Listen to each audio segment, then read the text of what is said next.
Eh bien, le soutien au Parti Réforme Royaume-Uni atteint encore un nouveau record. Et quand on regarde ce que les gouvernements successifs laissent se produire dans ce pays en ce moment, ce n'est vraiment pas surprenant.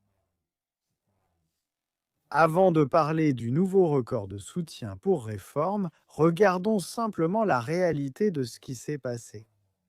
Et bien sûr, on ne nous a pas parlé de cette réinstallation de l'Afghanistan dans le pays, n'est-ce pas? Absolument.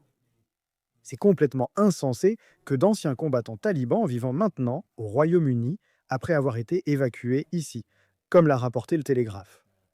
Des délinquants sexuels, des fonctionnaires corrompus, des personnes emprisonnées sous la coalition dirigée par les États-Unis font partie de ceux qui ont été acceptés pour la réinstallation dans notre pays.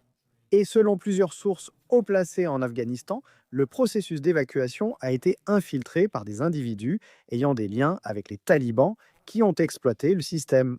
Ça devient encore plus fou parce que nous avons vu cela.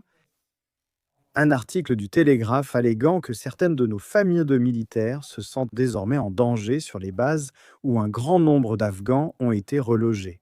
En fait, il y a un passage dans cet article qui indique que de nombreux soldats ont choisi de s'opposer à ces changements rapides en partant, et que des membres du personnel en service et d'anciens militaires ont parlé de collègues qui ont quitté l'armée en réaction à la réinstallation des Afghans, précisément pour la sécurité de leur famille. En même temps, le gouvernement a totalement perdu le contrôle des traversées en bateau.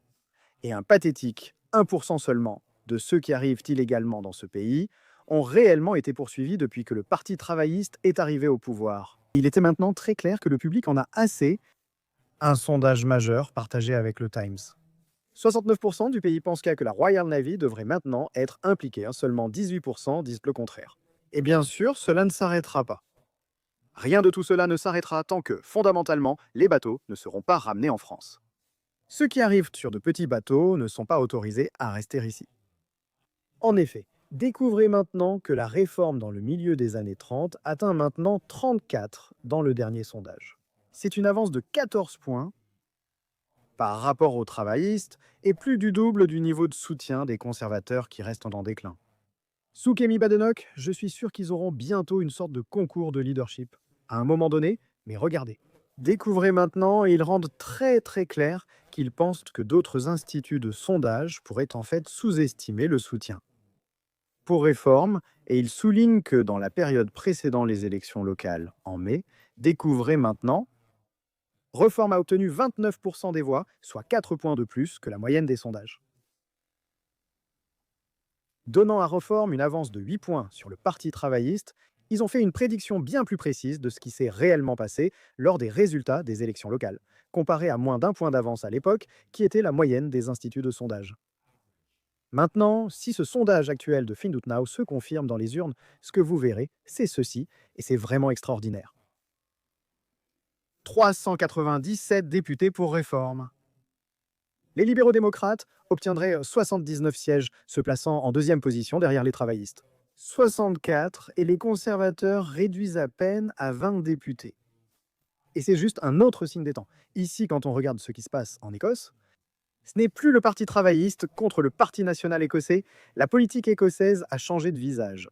C'est maintenant Réforme contre le Parti national écossais. Et regardez simplement ces changements depuis les élections générales. Le Parti travailliste en baisse de 16, Réforme en hausse de 15. Et les conservateurs reculent. Ils semblent toujours être partout dans le pays. Une situation épouvantable qui reflète l'état actuel de notre pays. Cependant, et à garder espoir, la réforme avance à grands pas. Les sondages montrent que nous avons besoin d'un gouvernement réforme pour mettre fin à cette folie, qui a pu continuer tant sous les conservateurs. Les travaillistes sont maintenant au pouvoir. Si vous avez aimé cette vidéo, n'hésitez pas à laisser un pouce en l'air et à la partager. Cela m'aide beaucoup. Comme toujours, merci de votre visionnage.